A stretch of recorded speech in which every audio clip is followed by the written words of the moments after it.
बिस्मिल्लाहिर्रहमानिर्रहीम। अस्सलाम वालेकुम बच्चों, हम लोग सेकेंड ईयर का आज जो टॉपिक पढ़ने जा रहे हैं वो है हाफ लाइफ।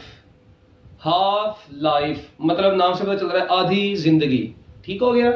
तो ये हम लोग इंसानों की तो आधी जिंदगी की बात नहीं करने जा रहे, यहां पर बच्चों हम लोग रेडियो एक्टिव एलिमेंट्स, आपको पता है जो ऐसे एलिमेंट्स जो जिनके एटॉमिक नंबर 82 से ज्यादा होते हैं, वो इनविजिबल रेडिएशंस अपने अंदर से अल्फा बीटा गैमा एमिट कर रहे होते हैं बच्चों।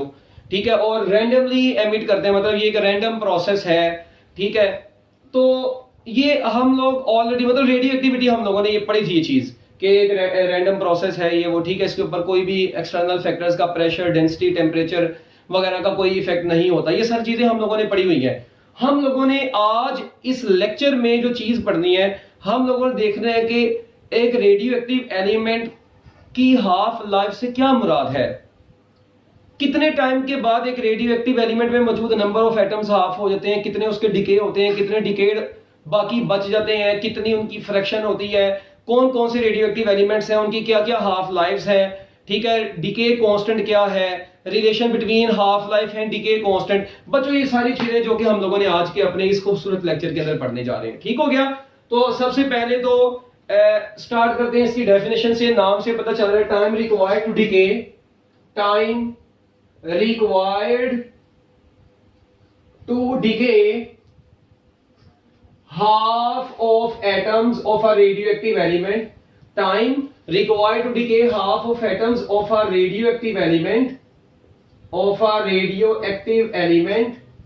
is called half life. Is called half life. लो बच्चों, ये आपको इसकी डेफिनेशन मैंने लिख दी है। Time required to decay half of the atoms of a radioactive element is called half life. मतलब ऐसा टाइम जो रिक्वायर होता है किसके लिए, टू डिके, कितने, हाफ ऑफ द एटम्स, किसके, किसी भी रेडियोएक्टिव एलिमेंट के,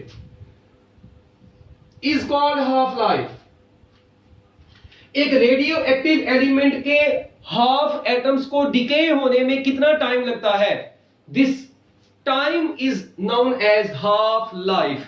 बच्चों याद रखना है, फिजिक्स की दुनिया में हाफ लाइफ को टी लिख के उसकी बेस में 1/2 से मैं रिप्रेजेंट करूंगा। ये this is half life symbol, मतलब रिप्रेजेंटेशन इसकी टी लिखना है, उसकी बेस में 1/2 लिखना है।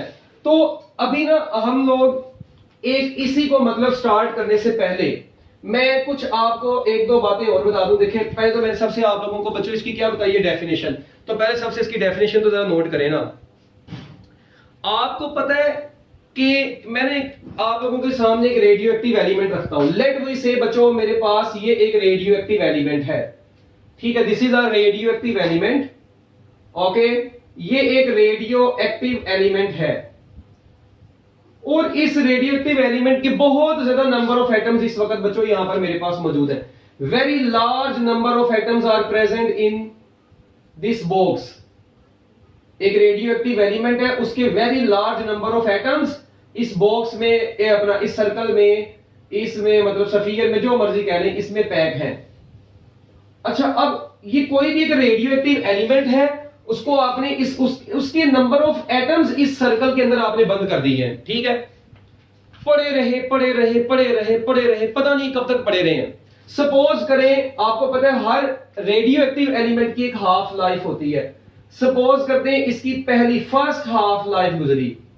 बच्चों इसकी कौन सी कितनी हाफ लाइफ गुजरी, पहली half life. First half life F यानी फर्स्ट HL लिख रहा हूं। तो बच्चों फर्स्ट हाफ लाइफ के बाद इसमें कितने एटम्स रह जाएंगे, फिर सेकंड हाफ लाइफ गुजरी, उसके बाद कितने एटम्स रह जाएंगे इसी में, फिर थर्ड हाफ लाइफ गुजरी, उसमें कितने एटम्स रह जाएंगे, एंड सो ऑन। तो लो भी बच्चों अभी जरा देखें, पहली हाफ लाइफ गुजरेगी तो जाहिर बात है ये एटम्स उससे क्या हो जाएंगे, हाफ हो जाएंगे पहले से। ओके, ये एटम्स बच्चों पहले से क्या हो गए, हाफ हो गए।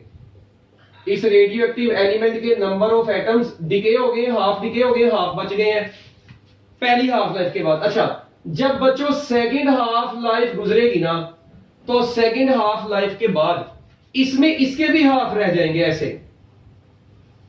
ठीक हो गया, ये एटम्स बच गए ऐसे। उसके बाद बच्चों third half life I, third half life के बाद इसके भी हाफ बच जाएंगे, ये नहीं। आप लोग देख रहे हैं इसी तरह बच्चों, जब nth हाफ लाइफ आ जाएगी, इधर मैं लिखता हूं अब nth हाफ लाइफ, तब भी कुछ ना कुछ एटम्स इसके अंदर बाकी रह गए होंगे। ये आ गई nth हाफ लाइफ। अच्छा, अब हम लोगों ने ओवरऑल क्या रिजल्ट निकाला? देखें, जो फर्स्ट हाफ लाइफ होती है ना बच्चों, फर्स्ट हाफ लाइफ, इसको रिप्रेजेंट कर देते हैं T1/2 से।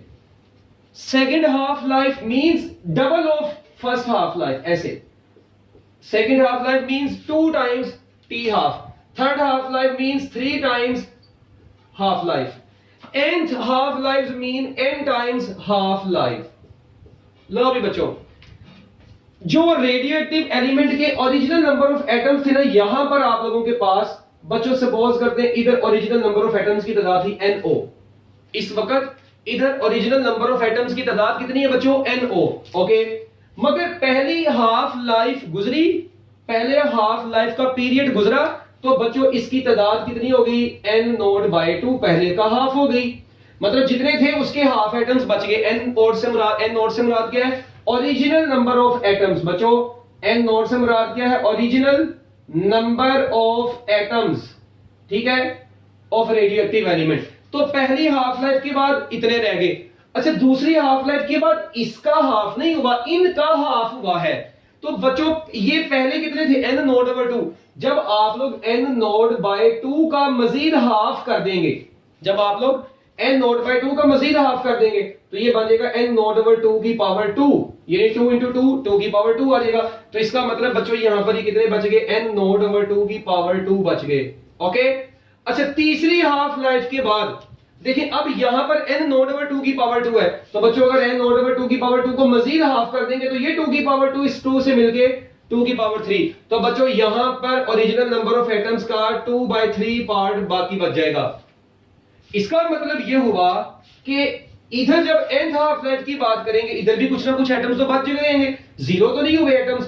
तो देखें, अगर फर्स्ट हाफ लाइफ थी तो N0 के साथ, मतलब सेकंड हाफ लाइफ थी तो N0 के नीचे क्या आया? जस्ट पहली हाफ लाइफ के बाद 2 आया, दूसरी हाफ लाइफ के बाद 2 की पावर में 2 आया। यानी ऐसे याद रखें, फर्स्ट हाफ लाइफ है तो N0/2 की पावर 1 है, सेकंड हाफ लाइफ है तो N0/2 की पावर 2 है, थर्ड हाफ लाइफ है तो N0/2 की पावर 3 है। तो nth हाफ लाइफ होगी तो N0/2 की पावर क्या होगी बच्चों? N होगी। और यहां पर ये जो स्मॉल n है, ये नंबर ऑफ हाफ लाइफ को शो कर रहा है बच्चों। स्मॉल n किसको शो कर रहा है? This small n shows number of half life, number of half life. बच्चों ये नंबर ऑफ हाफ लाइफ को शो कर रहा है स्मॉल n और ओरिजिनल नंबर ऑफ एटम्स है।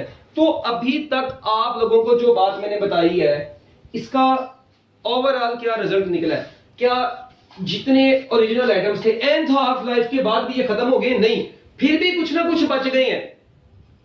अच्छा, एक चीज और, एक तो ये बात, इसका मतलब एक लाइन लिख लें। तो पहला रिजल्ट यहां से बच्चों ये निकला, इट इज पहला result, infinite time is required for the complete decay of a radioactive element. Very important line बच्चों, पहली लाइन। इसका मतलब है, आप देखें इतने टाइम गुजरते जा रहे हैं मगर ये एटम्स मुकम्मल तौर पे खत्म नहीं हो रहे, कम होते जा रहे, कम होते जा रहे, कभी जीरो नहीं हो सकते ये, ठीक है। तो एक लाइन लिखना, infinite time is required for complete decay, infinite time is required for the complete decay of a radioactive element। बच्चों infinite time is required for the complete decay of a radioactive element। ये इसका मतलब है कि एक radioactive element के मुकम्मल decay होने के लिए कितना टाइम चाहिए? इनफाइनाइट। क्या इनफाइनाइट टाइम पॉसिबल है? जब इनफाइनाइट टाइम ही पॉसिबल नहीं है, it means radioactive element completely decay होना पॉसिबल ही नहीं है। जब भी डिके होगा कुछ ना कुछ बाकी बचेगा जरूर। 100% किसी भी रेडियोएक्टिव एलिमेंट का एटम जीरो नहीं होंगे, ठीक है। So infinite time is required for the complete decay. आप देखें टाइम गुजरते जा रहे फिर भी मुकम्मल तौर पर डिके नहीं हो रहे। अब अक्सर बच्चे कहेंगे सर उसके आगे जाएंगे तो डिके नहीं, ये खत्म ही नहीं होंगे भाई। 0.002 हो गए, 0.0045 हो गए, खत्म ही नहीं होंगे कभी। Infinite time is required for the complete decay of radioactive element. ये बड़ी इंपॉर्टेंट चीज, इसी चीज को हम लोग इसको प्रूफ भी कर सकते हैं, छोटा सा अगर प्रूफ करना चाहें तो देखें, एक रेडिएटिव डिके लॉ होता है n is equal to n naught e की पावर माइनस लैम्डा टी। ये रेडिएटिव डिके लॉ है, ठीक है। ये आया कहां से है, इसका थोड़ी सी डिटेल्स तो मतलब अभी हमारी टेक्स्ट बुक में देंगे, मगर ये आपको पता होना चाहिए, आपकी एक्सरसाइज में ना ये फार्मूला उसने शॉर्ट क्वेश्चन में कहीं पर यूज किया है, तो ये फार्मूला जस्ट आप लोग अभी इसको रिमेंबर रख लें, ठीक है। ये आपके एफएससी के हवाले से भी इंपॉर्टेंट नहीं है। देखिए ये ओरिजिनल मतलब ओरिजिनल एटम्स ये हैं जो बाकी बचने हैं, मतलब जो डिके होने हैं, रेडियोएक्टिव डिके ला जो डिके होने हैं। तो अब मेरी एक बात हुआ है ना कि किसी भी रेडियोएक्टिव एलिमेंट के कंप्लीट डिके के लिए इनफाइनाइट टाइम चाहिए होता है, इसको प्रूफ भी करते हैं। अगर टाइम इनफाइनाइट होगा तो रेडियोएक्टिव एलिमेंट मुकम्मल डिके हो जाएगा। लो बच्चों, मैं यहां पर e की पावर ये n नॉट इधर आया, e की पावर माइनस लंगड़ा इंफिनिटी आ गया, ठीक है, लैम्डा शुगर में उसको। अब मुझे बताएं ये लैम्डा इनटू इंफिनिटी लैम्डा होगा। अच्छा, और देखिए मैं क्या इसको ऐसे लिख सकता हूं, n नॉट e की पावर माइनस इंफिनिटी, ऑब्वियस ही बात है, लैम्डा खत्म हो गया, मल्टीप्लाई हुआ। मैं इसको ऐसे भी तो लिख सकता हूं n नॉट ओवर e की पावर इंफिनिटी। किसी e की पावर इंफिनिटी जो होती है बच्चों वो अनडिफाइंड ही होती है, इंफिनिटी ही होती है, और आपको पता है समथिंग ओवर अनडिफाइंड जो होता है वो जीरो होता है। इट मींस आप लोग देखें, ये था डिके लॉ, रेडियोएक्टिव लॉ, इसे बोलते हैं रेडियोएक्टिव लॉ, ठीक है। ये अब रेडियोएक्टिव लॉ जो था बच्चों, इस लॉ के मुताबिक अगर ये टाइम इंफिनिटी हो जाएगा तो ये n क्या हो जाएगा, जीरो हो जाएगा। मतलब सारे एटम्स मुकम्मल तौर पर डिके हो गए हैं, कुछ भी नहीं बचा आपके पास। इसका मतलब एटम जीरो उस वक्त बचेंगे जब टाइम क्या हो जाएगा, इंफिनिटी हो जाएगा। इसका मतलब है एक रेडियोएक्टिव एलिमेंट को जीरो से लेके इंफिनिटी तक का टाइम चाहिए होता है कंप्लीट डिके होने के लिए, but infinite time does not exist. It means a radioactive element can not decay completely. ये लाइन लिख लें, a radioactive element can not decay completely. एक रेडियोएक्टिव एलिमेंट बच्चों कंप्लीटली डिके नहीं हो सकता, ठीक है। एक रेडियोएक्टिव एलिमेंट कंप्लीटली डिके नहीं होगा। Infinite time is required for the complete decay of radioactive element, ठीक है। अच्छा, अब ये बड़ी इंपॉर्टेंट चीज थी, इसको जरा नोट कर ले। उसके बाद हम लोग एक और काम की चीज की तरफ चलते हैं। अब ना यहां पर अगर आप लोग गौर करें ना, ये जो दो चीजें, इसको मैं जरा भी रेज करता हूं यहां पर। अब मैंने एक कॉन्सेप्ट आपको यहां पर बताना है फार्मूले का, और ये वो कॉन्सेप्ट है जो मतलब बहुत ही ज्यादा इंपॉर्टेंट है। देखें, सुने जरा गौर से, मुझे ये बताना है आप लोगों ने, ये n नॉट ओवर 2 की पावर n क्या है बच्चों। ये वो एटम्स हैं जो बाकी इधर बच गए हैं, यानी अनडिकेड एटम्स, अनडिकेड एटम्स, जो एटम्स बाकी बच गए हैं, अनडिकेड रह गए हैं, ठीक है जी। Atoms after n half lives, बच्चों n हाफ लाइव्स के बाद जो अनडिकेड एटम्स बच गए, सपोज करें वो n है, और इस n को हम लोग किसका नाम दे, ये n का नाम दे दिया, और ये n बच्चों किसके बराबर आएगा, ये n आपका बराबर आएगा n नोड ओवर 2 की पावर n। ये फार्मूला है। तो हम लोग ये फार्मूला वैसे ही पैक कर देते हैं फाइनली कि n इज इक्वल टू, मैं ऐसे भी तो लिख सकता हूं 1 ओवर 2 की whole power n into n naught. अगर आप लोग थोड़ा सा गौर करें, और भाई मैं n नोड को शुरू में लिख दिया 1 ओवर 2 की पावर n है, तो वो 1 की पावर भी n लेना बेसिकली वही होगा। इट मींस ये आपके पास एक फार्मूला आ गया है। So this is the final formula to calculate undecayed atoms, ठीक है बच्चों। Undecayed atoms after n half lives ये होगा। उसके बाद time required for n half lives, वो क्या है, एक ये वाला फार्मूला आप लोगों के सामने है ना, ये देखें n नॉट ओवर 2 की पावर n, वो मैंने लिख दिया। वो भाई एक फार्मूला ये भी तो आ रहा है n इंटू टी हाफ। तो अब ये total time for n half lives, बच्चों n हाफ लाइव्स के लिए जो टोटल टाइम है उसको कैपिटल T बोलेंगे, जो कि n इंटू हाफ लाइफ होगा। तो अब एक फार्मूला आप लोगों के सामने ये आ गया है, T is equal to n into half life. अब इन दोनों फार्मूलाज को आप लोगों ने नोट कर लेना है, और ये बहुत काम आने हैं आप लोगों के आगे, बहुत ज्यादा काम आने हैं। एक formula T is equal to n into T half, और दूसरा n, यानी n हाफ लाइफ तक टोटल टाइम इधर लगा, 2 हाफ लाइफ तक 2 हाफ लाइफ, 3 हाफ लाइफ तक 3 half life, 10th half life तक 10t हाफ आएगा, तो nth हाफ लाइफ का टाइम कितना होगा, nt हाफ होगा। और n हाफ लाइफ के बाद कितने एटम्स बच गए हैं, जो अनडिकेड है वो n नॉट ओवर 2 की पावर n है। ठीक हो गया बच्चों, चलिए शाबाश, इसको जरा पहले नोट कर लें ताकि हम लोग इसको फिर मजीद अब आगे चलें। देखिए अब n यहां पर क्या है, मैंने भी बताया था, हियर n इज, इन दोनों फार्मूलाज में n है नंबर ऑफ हाफ लाइफ्स। अब आप लोग क्या काम करें, n number of half life है, आप लोग बार बार n की वैल्यू पुट करें। फर्स्ट हाफ लाइफ के लिए n 1 होगा, ठीक है, देखें फर्स्ट हाफ लाइफ के लिए n 1 होगा तो आंसर आ जाएगा n नॉट ओवर 2, ये बन जाएगा first half life. Second half life के बाद 1 ओवर 2 की पावर 2 यानी 1 ओवर 2 की पावर 2 n नोड, ये आ जाएगा। थर्ड हाफ लाइफ के बाद ये, nth हाफ लाइफ के बाद ये, तो ये फार्मूलाज दो आप लोगों के सामने आ गए हैं, इनको जरा जल्दी नोट करें, ठीक है। अच्छा अब ना जब ये फार्मूलाज आपके नोट हो जाएं तो आप लोगों ने मुझे एक चीज बतानी है। देखें सपोज करते हैं ये इस वक्त आप लोगों के पास, आपको नहीं पता ये कितने एटम्स हैं, तादाद में बहुत ज्यादा है, मुझे ये बताएं हाफ लाइफ के बाद ही आधे रह गए हैं, क्या आप लोगों को ये पता चला कि कौन से आधे डिके हुए और कौन से आधे बाकी बच गए? नहीं, ये नहीं पता। इसका मतलब है आप लोग ये प्रेडिक्ट नहीं कर सकते कि हाफ लाइफ के दौरान इसके कौन से एटम्स ऐसे हैं जिन्होंने डिके होना है। वो भाई कोई भी हो सकते हैं, हम नहीं उसके बारे में प्रेडिक्ट कर सकते। तो पहले इन दो फार्मूलास को नोट करें, फिर मैं आप लोगों को बताता हूं एक।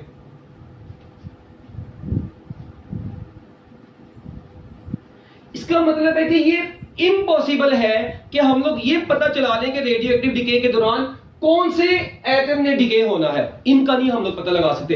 It is impossible to predict, ठीक है जी, विच न्यूक्लियस विल डिके, हमें नहीं पता, हम ये पॉसिबल नहीं है, हम लोग नहीं ये प्रिडिक्ट कर सकते, ठीक है। तो लाइन सुने, it is impossible to predict when a particular nucleus will decay और डिसइंटीग्रेट। एक पर्टिकुलर न्यूक्लियस कब डिके होगा हम लोग इसके बारे में नहीं जान सकते। हम लोग ओवरऑल एक एस्टीमेट लगाते हैं, ओवरऑल एक प्रोबेबिलिटी है, एक्चुअली हम लोग ओवरऑल एक प्रोबेबिलिटी के साथ डिस्कस करते हैं, एक स्टैटिस्टिक्स बनाते हैं, उसके साथ डिस्कस करते हैं।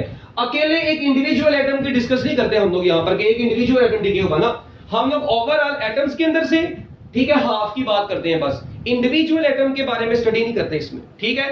तो बच्चों decade atoms after n half life ये है। तो ये मैं एंड पर दोबारा लिखूंगा फार्मूलाज, अभी मेरा मकसद था आप लोगों को, क्योंकि ये मैंने फार्मूला लिखा था तो ये चीजें बता देना। अच्छा अब देखें, सपोज करें मैं आपको इसी तरह कहता हूं जी मेरे पास, अब मैंने इसी कुछ एग्जांपल देता हूं आपको, एक एग्जांपल देता हूं जी, मेरे पास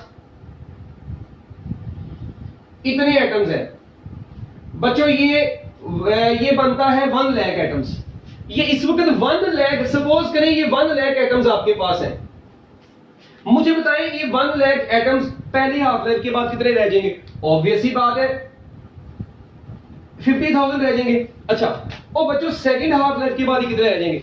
ऑब्वियस ही बात है 25,000 रह जाएंगे। अच्छा और अगर मैं थर्ड हाफ लाइफ की बात करता हूं तो बच्चों थर्ड हाफ लाइफ के बाद कितने बचेंगे? ये बच जाएंगे 12,500। बताने का मकसद ये है कि पहली हाफ लाइफ गुजरी, देखें टोटल थे 1000, फर्स्ट हाफ लाइफ गुजरी 10 अपना 1 लाख से 50,000 बच गए, सेकंड हाफ लाइफ गुजरी तो ये बच गए, थर्ड हाफ लाइफ गुजरी तो ये बच गए। क्या कभी जीरो होंगे? नहीं, कभी जीरो नहीं होंगे। It means infinite time is required for the complete decay of radioactive element. और जब भी हाफ लाइफ होगी जितने एटम्स मौजूद होंगे उनके हाफ हुआ करेंगे। जब इसकी हाफ लाइफ हुई इनका हाफ हुआ, जब इसकी हाफ लाइफ हुई इनके आगे हाफ हुए, जब इसकी हाफ लाइफ इनके आगे हाफ हुआ। ये नहीं कि बारी बारी इसी को हाफ करते जाना, नहीं, मतलब जो नया आ रहा है उसका हाफ हाफ ले जाना है, एक ये। तो अब एक चीज और आपकी बुक वाले ने एग्जांपल के तौर पर दी है, सपोज करते हैं कि आपके एक सिटी में ना 1 मिलियन पॉपुलेशन है, ठीक है, population of 1 million in a city. एक ये एग्जांपल आपकी बुक वाले ने दी है, population of 1 million in a city. बच्चों एक शहर में 1 मिलियन लोग मौजूद हैं। अब मुझे ये बताएं, अगर मैं आपको कहता हूं कि सपोज करते हैं अब आपकी टेक्स्ट बुक की लाइन में बोलता हूं, सपोज करते हैं ऑन एवरेज 10% जो लोग हैं ना, मतलब सॉरी 10% वो रोजाना डाई कर रहे हैं, मर रहे हैं, यानी ऑन एवरेज, अब देखें जरा, on average 10% die every day. बच्चों हर दिन उस पॉपुलेशन में से 10 लोग अल्लाह को प्यारे हो रहे हैं।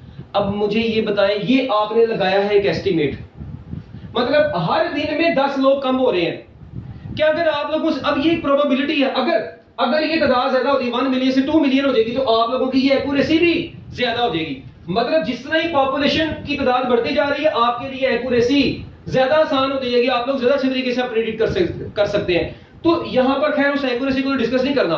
मेरा सवाल यहां पर ये है, क्या उन 10 में से आप लोग बता सकते हैं कौन से बंदे ने आज ही मरना था? आप लोग तो नहीं बता सकते। इसका मतलब है आप लोगों ने एक रफ लगाया कि यार इस सिटी में से ना इतने बंदे एवरेज जो है ना रोजाना मर रहे हैं, बस। तो वो एक एस्टीमेट आपने लगाया। इसी तरह हम लोग ये एस्टीमेट इधर लगाते हैं कि ये इसके हाफ लाइफ के बाद रह जाएंगे। कौन सा इंडिविजुअल एटम है, that is not our discussion. In half life we will not discuss about individual atom, हम लोग एक इंडिविजुअल एटम को डिस्कस नहीं करेंगे, ठीक है। हम लोग ओवरऑल एक एस्टिमेशन स्टडी करते हैं। So these are the 2 examples in your text books. Okay, ये आपकी टेक्स्ट बुक्स के अंदर ये 2 एग्जांपल्स उसने दी हुई हैं, इनको आप लोग पढ़ सकते हैं। उसके बाद अब ये मेरा ख्याल है अब आपको थोड़ा बहुत हाफ लाइफ का पता चल गया होगा। ऐसा नहीं है कि आप लोग जो है ना हाफ लाइफ को चेंज कर सकते हैं, इसके ऊपर केमिकल इफेक्ट वगैरह कोई एक्ट नहीं करते, ठीक है। इसको जरा नोट करें, शाबाश। अब एक चीज जो यहां पर बड़ी इंपॉर्टेंट है, ठीक है, वो मैं आपको लोगों को बताऊंगा, मगर पहले इसको नोट करें।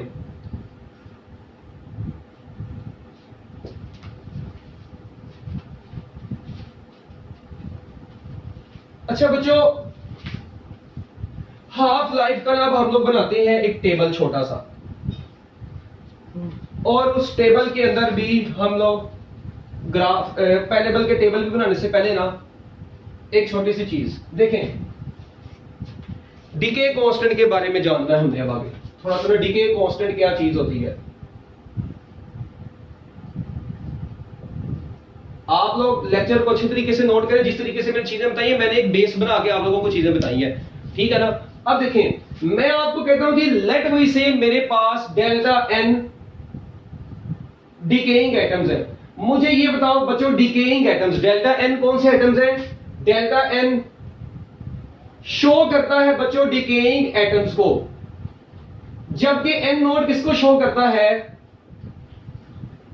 ओरिजिनल एटम्स को शो करता है। मुझे बताएं, एक जगह पर आपके पास ओरिजिनल एटम्स की अमाउंट ही कम है, जब वो जितने कम होंगे इट मींस उनका डिके भी उतना ही कम होगा। एटम्स जितने ज्यादा होंगे उनका डिके भी उतना ज्यादा होगा। इसका मतलब ओरिजिनल एटम्स कम होंगे तो डिकेइंग एटम्स भी कम ही होंगे, एटम भी कम डिके होंगे। ज्यादा तादाद में होंगे ओरिजिनल एटम्स तो ज्यादा डिकेड एटम्स होंगे। तो डिकेड एटम्स को डेल्टा एन से, ओरिजिनल एटम्स को एन नोड से शो किया है। एक ये पॉइंट है। दूसरा, आपको पता है कि डिकेइंग एटम्स जितने ज्यादा होंगे ना, उनको डिके होने में टाइम भी उतना ज्यादा लगेगा, डिकेइंग टाइम भी उतना ज्यादा होगा। अगर एटम्स कम होंगे तो बच्चों टाइम भी क्या लगेगा? कम। एटम्स ज्यादा होंगे, डिकेड टाइम भी क्या लगेगा? ज्यादा। तो क्यों ना हम लोग इन दोनों को वैसे ही मिला दें। मतलब एक चीज यहां से रिजल्ट नजर आ गया कि डिकेइंग एटम्स उतने ज्यादा डिके होंगे जितने एटम्स डिके होंगे, जितने ओरिजिनल एटम्स होंगे जितना, और जितने ओरिजिनल एटम्स ज्यादा होंगे डिकेइंग एटम्स उतने ज्यादा होंगे, उनको टाइम भी डिके होने में उतना ज्यादा लगेगा। So decaying time is also proportional to decayed atoms, ठीक है। ये है डिकेइंग टाइम। ओके, अब बच्चों मुझे ये बताएं फिर, क्या मैं इस प्रोपोर्शनैलिटी के साइन को खत्म करूंगा तो equal constant N naught delta T आ जाएगा? ऑब्वियसली बात है, आ जाएगा। अच्छा, अब आप लोगों ने क्या काम करना है? Delta N is equal to constant N naught delta T आया। इस कांस्टेंट को बच्चों जब हम लोग खत्म करते हैं तो साथ में माइनस लैम्डा आता है। एन नॉट डेल्टा टी अपनी जगह पर है। ये माइनस का साइन क्या शो करता है वो तो बाद में देखते हैं। This lambda is known as decay constant. इस लैम्डा को बच्चों क्या बोलते हैं? डिके कांस्टेंट बोलते हैं। और एक इंटरेस्टिंग चीज, अगर मैं यहां से लैम्डा निकाल लूं तो बच्चों वो बराबर माइनस, यानी अगर अकेला लैम्डा निकालना है वो किसके बराबर आएगा? ये इधर ही रहेगा, माइनस उधर चला जाएगा, डेल्टा एन के साथ लग गया, डिवाइडेड बाय ये एन नॉट डेल्टा टी इधर आगे डिवाइड हो गया। अब ये ना हो पता लगे एन को एन से काटा हो, लैम्डा को डेल्टा से काटा हो, जीरो बचाया हो, टी बचाया हो। इस तरह की चुसे आप लोगों ने नहीं मारनी, ठीक है। अल्लाह ताला ने आपको अकल दी हुई है। इसी को हम लोग ऐसे थोड़ा सा ऐसे करके लिखेंगे, माइनस यहीं पर delta N over N naught divided by delta T. मैं ऐसे भी तो लिख सकता हूं, यानी ये एन नॉट को इसके नीचे लिख दें, दोबारा इधर आएगा वही बन जाएगा ऊपर वाला। बच्चों ये एक रिलेशन आप लोगों के सामने आ गया है। इसको जरा आप लोग पैक कर दें जरा जल्दी जल्दी। अब इस रिलेशन से ना, इस रिलेशन से आप लोग देखिए, ये जो लैम्डा है डिके कांस्टेंट है, और ये डिके कांस्टेंट किसके बराबर आया है, minus delta N over N naught delta D. बच्चों ये जो डेल्टा, इसको मैं ऐसे भी लिख सकता हूं, माइनस इधर ही रहने, इसको मैं लिख सकता हूं फ्रैक्शन ऑफ डिकेड एटम्स पर यूनिट टाइम। बच्चों किसी यूनिट टाइम में कितने एटम्स डिके होते हैं, फ्रैक्शन ऑफ डिकेइंग एटम्स पर unit time is called decay constant. ठीक है, ये देखें, ये फ्रैक्शन पर किसको बोलते हैं, किसी चीज के चेंज को उसके ओरिजिनल से डिवाइड करवा दें। जिस तरह फ्रैक्शनल चेंज इन लेंथ है, change in length over original length, fractional change in volume, change in volume over original volume, जिसको आप लोग स्ट्रेन भी बोलते आ रहे हैं, टेंसाइल स्ट्रेन, वॉल्यूमेट्रिक स्ट्रेन, मतलब इसको बोलते हैं फ्रैक्शन। तो फ्रैक्शन किसको बोलते हैं, किसी भी ओरिजिनल चीज को उसकी किसी भी चेंज वाली चीज को उसके ओरिजिनल से डिवाइड करवाना फ्रैक्शन कहलाएगा। तो अब देखिए, आपने किसको डिकेइंग एटम्स को किससे डिवाइड करवाया, ओरिजिनल एटम से, तो ये बन जाएगी फ्रैक्शन ऑफ डिकेइंग एटम्स। ठीक हो गया, per unit time, this is known as decay constant. और बच्चों ये जो नेगेटिव का साइन होता है ना, ये शो करता है number of atoms after decay. क्या करते जा रहे हैं बच्चों, डिके होने के बाद number of atoms after decay decreases. बच्चों डिके के बाद नंबर ऑफ एटम्स क्या करते जा रहे हैं, डिक्रीज करते जा रहे हैं। तो नंबर ऑफ एटम्स डिक्रीज करते जा रहे हैं डिके होने के बाद, तो ये डिक्रीज की वजह से नेगेटिव का साइन आता है। ये नेगेटिव का साइन बच्चों किसकी वजह से आता है, डिके डिक्रीज की वजह से आता है। डन। तो ये एक छोटा सा फाइनल चीज आपके सामने है। अब मुझे एक बात बताएं, आपको पता है माइनस की तो वही औकात है जब यूनिट लिखना है, फ्रैक्शन का कोई यूनिट नहीं है, टाइम का यूनिट सेकंड है। तो बच्चों पर second is SI unit of decay constant. This is SI unit of decay constant. तो बच्चों ये डिके कांस्टेंट का एसआई यूनिट है। तो SI unit of decay constant is पर सेकंड। ठीक है ना, इसको हम लोग डिकेइंग डिसइंटीग्रेशन पर सेकंड भी बोलते हैं, डीपीएस, डिसइंटीग्रेशन पर सेकंड भी इसको बोला जाता है। इसको जरा नोट कर लें, शाबाश।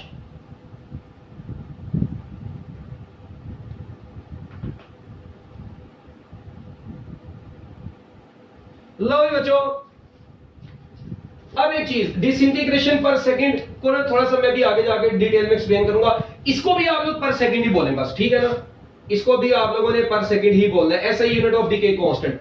चलो बच्चों एक बात और, ये मैं आप लोगों के सामने एक ग्राफ बनाता हूं।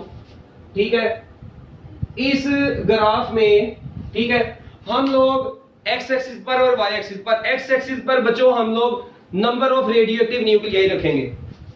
एक्स एक्सिस पर हमारे पास क्या है, number of radio active nuclei, number of radio active nuclei. ठीक है, number of radio active nuclei आपके पास यहां पर है, जबकि उनको डिके होने में कितना टाइम लग रहा है वो टाइम इधर है। चलो भाई, सपोज करते हैं शुरू में ना यहां पर आपके पास original number of atoms NO है। ठीक है, अच्छा पहली हाफ लाइफ गुजरेगी, आपको पता है बच्चों कितने रह जाएंगे, n नोड ओवर 2 रह जाएंगे। सेकंड हाफ लाइफ गुजरेगी, n नोड ओवर 2 की पावर 2 रह जाएंगे, यहां पर 1। फिर थर्ड हाफ लाइफ गुजरेगी, n नोड ओवर 2 की पावर 3 रह जाएंगे। इसका मतलब है नंबर ऑफ एटम्स में जो डिके आ रहा है वो डिक्रीज होता जा रहा है, मतलब नंबर ऑफ एटम्स कम होते जा रहे हैं। पहला आया है n नोड ओवर 2, फिर आया है n नोड ओवर 2 की पावर 2, फिर आया है n नोड ओवर 2 की पावर 3। चलो इसको जरा देखें। अब इसी के लिहाज से, ठीक है, आप लोग देखें यहां पर ग्राफ जो अगर टाइम के साथ साथ ही कुछ ऐसे जाता जाएगा। अब ये कैसे देखें, अगर आपके पास इधर ओरिजिनल एटम्स बचो, ठीक है, सपोज करें ये आपके पास ओरिजिनल एटम्स थे, इस वक्त बहुत ज्यादा तादाद में ये सारे के सारे ओरिजिनल एटम्स आपके पास बच्चों मौजूद थे। ठीक है, फर्स्ट हाफ लाइफ गुजरेगी तो ये एटम्स आपके पास कितने रह गए, लेट वी से ये एटम्स रह गए आपके पास। अच्छा, फिर सेकंड हाफ लाइफ गुजरी इतने, थर्ड हाफ लाइफ गुजरी इतने।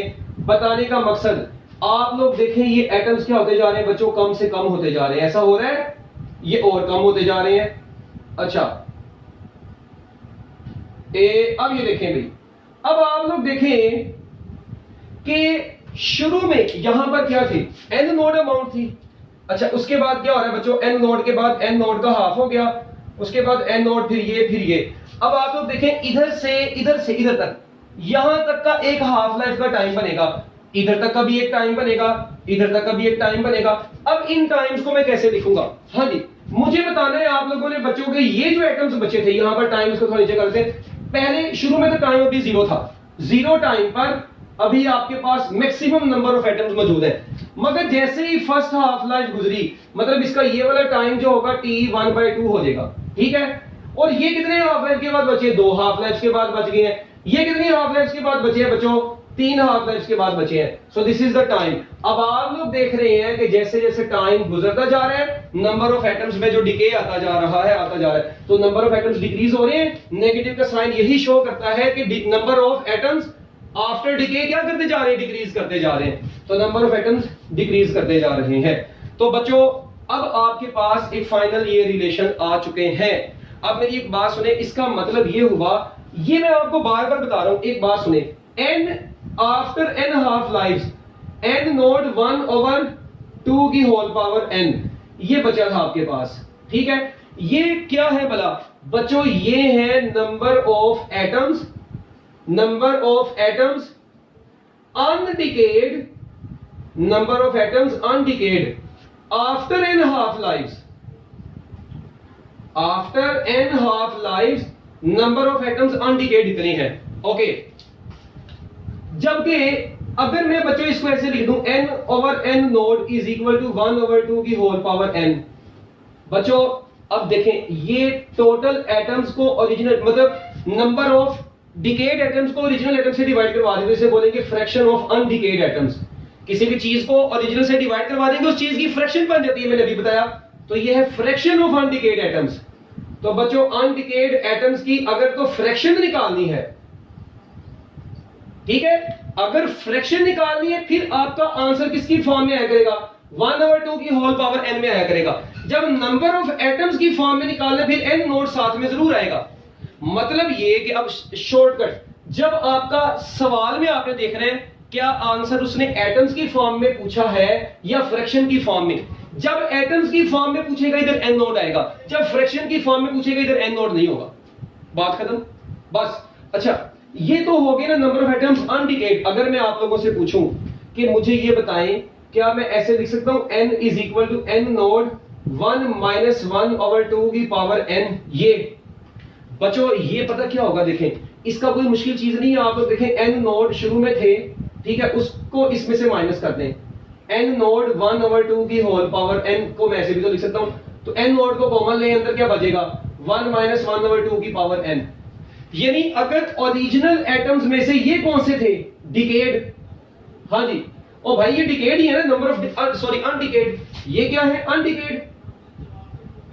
अच्छा अब ये देखें, ये अनडिकेड है। नंबर ऑफ एटम्स अनडिकेड जो थे वो इतने थे, नंबर ऑफ एटम्स जो डिके हुए हैं वो कितने हैं? वो ये है। यानी टोटल में से अनडिकेड निकाल दें, बाकी डिकेड बचेंगे आपके पास।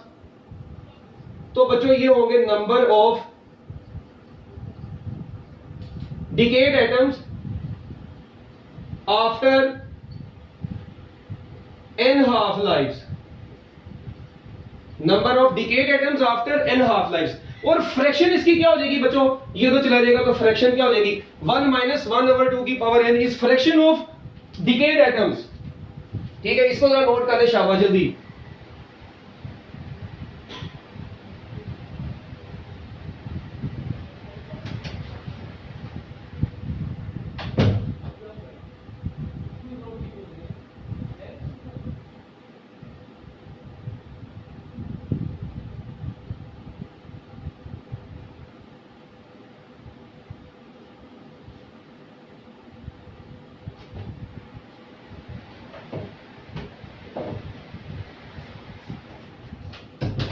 हाँ जी, तो number of decayed atoms after n half lives, number of undecayed atoms after n half lives, fraction of undecayed atoms.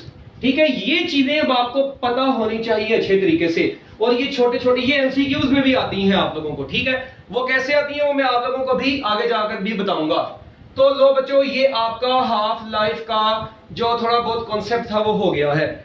अच्छा, अब ना एक बात आप लोगों ने और याद रखनी है यहां पर जो बड़ी इंपॉर्टेंट है वो ये है कि यूरेनियम 238, अगर मैं आप लोगों के सामने मतलब कुछ एलिमेंट्स की हाफ लाइफ पूछता हूं तो मेरा ख्याल है उसमें कोई मुश्किल चीज नहीं है।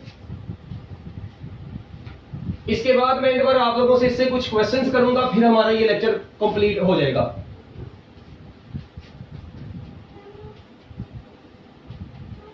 लो बच्चों, ये बताएं अब यूरेनियम 238 वैसे लिख लें, यूरेनियम 238 जो होता है ना बच्चों, यूरेनियम 238 की हाफ लाइफ, यूरेनियम 239 की हाफ लाइफ, ठीक है, इसके अलावा रेडियम 226 की हाफ लाइफ, रेडियम 226 की हाफ लाइफ, रेडोन, ठीक है जी, रेडोन गैस की हाफ लाइफ। अच्छा, ये चार हाफ लाइफ ना आपकी बुक में भी उसने मेरा ख्याल लिखी हुई है। तो ये है 4.5, ये जो हाफ लाइफ है ना बच्चों इसकी है 4.5 इंटू 10⁹9 ईयर्स। मतलब ये कि आपके पास अगर यूरेनियम 238 के एटम्स हो ना तो जितने भी हैं 4.5 बिलियन ईयर्स के बाद जाके कहीं पर वो डिके होके हाफ होंगे, और इतनी देर में आप लोग अल्लाह को प्यारे हो गए होंगे। ये नहीं प्यारा होगा, ये हाफ भी नहीं हुआ होगा उस वक्त तक। तो भाई ये देख रहे हैं आपके दादा परदादा के जमाने की भी बातें हो गई हैं। और यूरेनियम 239, ठीक है बच्चों, इसकी हाफ लाइफ 23.5 मिनट्स, बस 23.5 मिनट्स। ये देखें अब 23.5 मिनट्स, इसको अगर आप लोगों ने अपनी टेक्स्ट बुक से भी देख लेना है, 23.5 मिनट्स। अब ये यूरेनियम 239 की हाफ लाइफ देखें, इसकी कितनी है और इसकी कितनी है, फर्क आ गया। इसी तरह रेडियम 226 की है 1620 ईयर्स, 1620 ईयर्स इसकी हाफ लाइफ है। उसके बाद रेडोन गैस की जो हाफ लाइफ है बच्चों वो 3.8 डेज है, मतलब 3.8 डेज के बाद रेडोन गैस के एटम्स होते हैं वो हाफ रह जाते हैं। तो ये कुछ मतलब आप लोग कह रहे हैं कि इंफॉर्मेशन बेस्ड चीज थी, एमसीक्यूज के हवाले से इंपॉर्टेंट था, ये भी मैंने आप लोगों को बता दिया है, ठीक है। चलिए इसको जरा शाबाश नोट करते जाएं, जल्दी जल्दी इसको नोट करें, ठीक है। फिर एक और फाइनल चीज हम लोगों ने जो डिस्कस करनी है,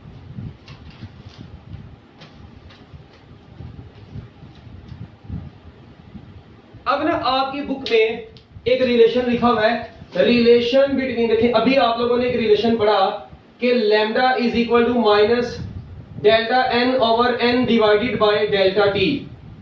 एक रिलेशन में आपको पढ़ाया था N is equal to N naught E की पावर माइनस लैम्डा टी, पढ़ाया था बच्चों ये रिलेशन अभी। अच्छा, अब ये जो रेडिएटिव डिके लॉ था ये, ठीक है, अब ये दोनों रिलेशंस ये आपकी बुक में है, ये आपकी बुक में नहीं था, ये दोनों मैंने आपको पढ़ा दिए हैं। अच्छा, अब इनमें से आप लोगों ने एक काम करना है, वो क्या, इस फार्मूले से ना हम लोग क्या करेंगे, हाफ लाइफ का रिलेशन निकालेंगे। मुझे एक छोटी सी बात बताएं, इस रिलेशन को अगर आप लोग थोड़ा सा गौर से देखें, ये टी, इधर जो लैम्डा होता है इसको डिके कांस्टेंट बोलते हैं, इसीलिए इसका नाम है रेडिएटिव डिके लॉ। देखें, इफ ये टाइम बच्चों इंफिनिटी हो जाएगा, सॉरी हाफ लाइफ के बराबर होगा, अगर मुझे बताओ अगर ये टाइम हाफ लाइफ हुआ तो हाफ लाइफ होगा तो ये n कितना हो जाएगा बच्चों, n नॉट ओवर 2, ऐसे ही है ना। अगर t इतना हो गया, मतलब अगर ये टाइम हाफ लाइफ का टाइम होगा तो ऑब्वियसली बात है हाफ लाइफ के बाद जो एटम्स अनडिकेड होते हैं वो n नॉट ओवर 2 होते हैं। तो चलिए हम लोग ये चीज को इधर पुट करते हैं। देखें, अगर मैं इसको इधर पुट करूं, ये बन जाएगा n naught over 2 is equal to n naught e की power minus lambda T half. क्या ये n नॉट इससे कट गया, क्या बच गया, आपके पास बचा 1/2 इज इक्वल टू e की power minus lambda T half. अच्छा, ये मैं इसको ऐसे लिख सकता हूं 2 इज इक्वल टू e की पावर लैम्डा टी हाफ। जो मेडिकल वाले इनको थोड़ा दोहरा पड़ेगा मगर कोई मुश्किल चीज नहीं है। और भाई इसका उल्ट कर दो, ये भी उल्ट जाएगा, माइनस खत्म हो जाएगा। अब आप लोगों ने काम करना है, दोनों साइड पर log बेस e ले लेना है, log बेस e की पावर लैम्डा टी हाफ। बच्चों जैसे ही आप लोग इधर log लेते हैं, थोड़ा मैथमेटिकल है, बायो वाले जुबानी याद रख लें, इसका प्रूफ जरूरी नहीं है, पेपर में नहीं आता, ये वैसे ही मतलब बता रहा हूं बस। तो बच्चों ये तो बच गया log e2 is equal to, ये e की पावर वाला जो भी है ना log के शुरू में आ जाता है, लैम्डा t हाफ और log e की बेस, log बेस में e फिर e, ये जो चीज होती है ये 1 होती है।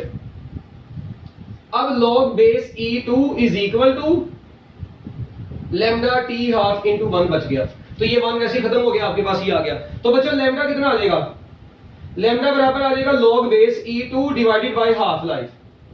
ठीक है, अब आप लोगों ने इस चीज पे गौर करना है, ये जो log e2 होता है ये 0.693 होता है divided by half life. So this is the final formula to calculate decay constant, 0.693 over half life. So this is final formula or final relation between decay constant and half life.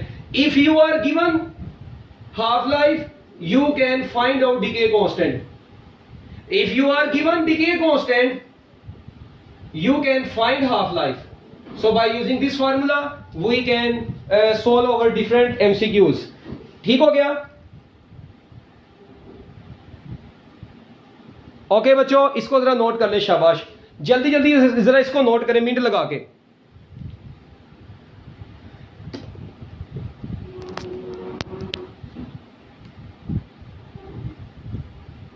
अब ये वो बातें हैं जो आप लोगों की कह लें कि बिल्कुल बेस बनाती हैं। ठीक है, तो ये हाफ लाइफ से रिलेटेड सारी की सारी डिस्कशन जो है ना बच्चों हम लोगों ने अब कर ली है।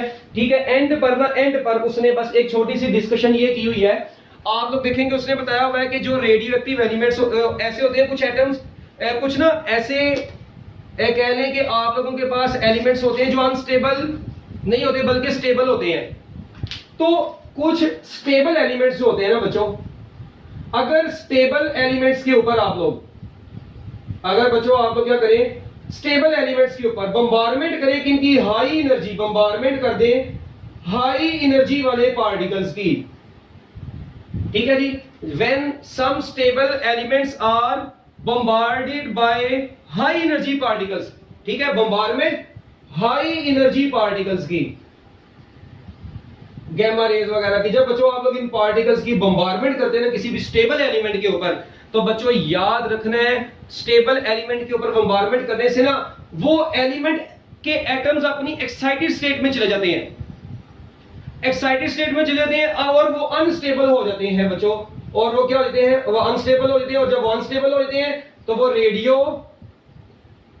एक्टिव एलिमेंट्स बन जाते हैं, अनस्टेबल रेडियो एक्टिव एलिमेंट्स। क्यों? क्योंकि उनके एटम्स एक्साइट हो गए हैं, तो जब वो डी एक्साइट होते हैं तो वो रेडिएशंस रिलीज करते हैं अल्फा बीटा गामा की फॉर्म में। तो हम लोग बच्चों ऐसे एलिमेंट्स जिनको हम लोग खुद रेडियो एक्टिव बनाते हैं उनको बोला जाता है आर्टिफिशियल रेडियो एक्टिव एलिमेंट्स। उनको क्या बोला जाता है? Artificial radio active elements.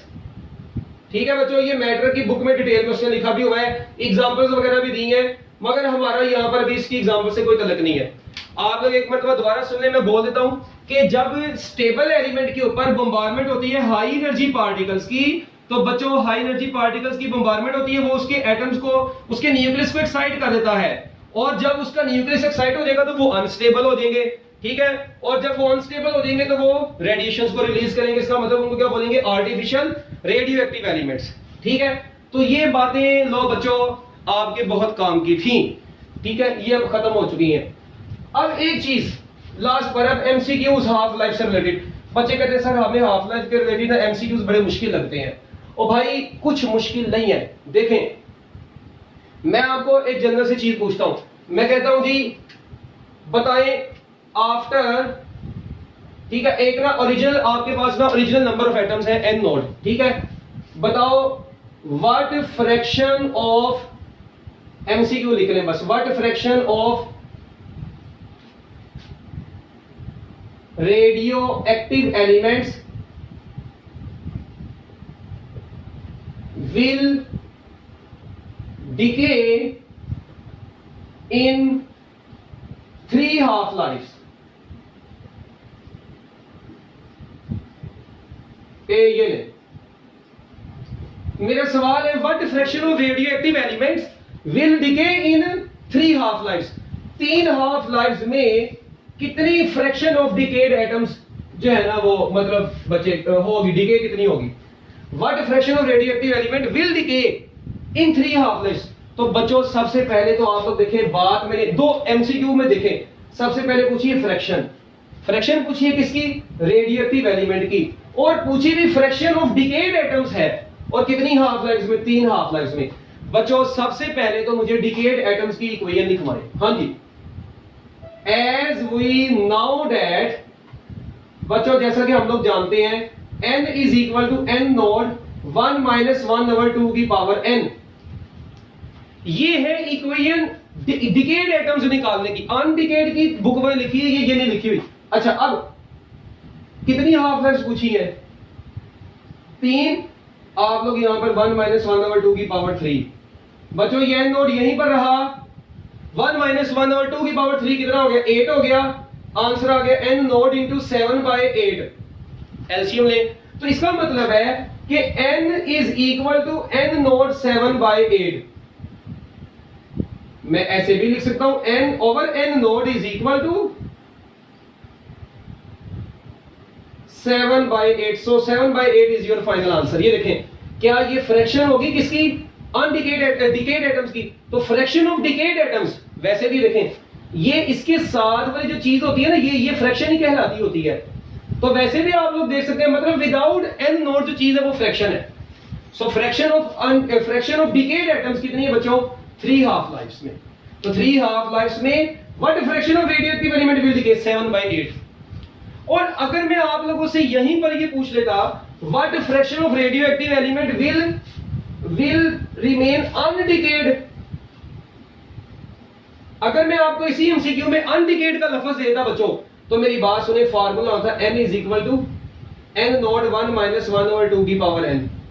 और भाई ये कितना बचेगा, 2 की पावर 3 कितना बनेगा, तो n नॉट 1/8। मुझे बताएं क्या मैं लिख सकता हूं n ओवर n नॉट कितना आ जाएगा, 1/8।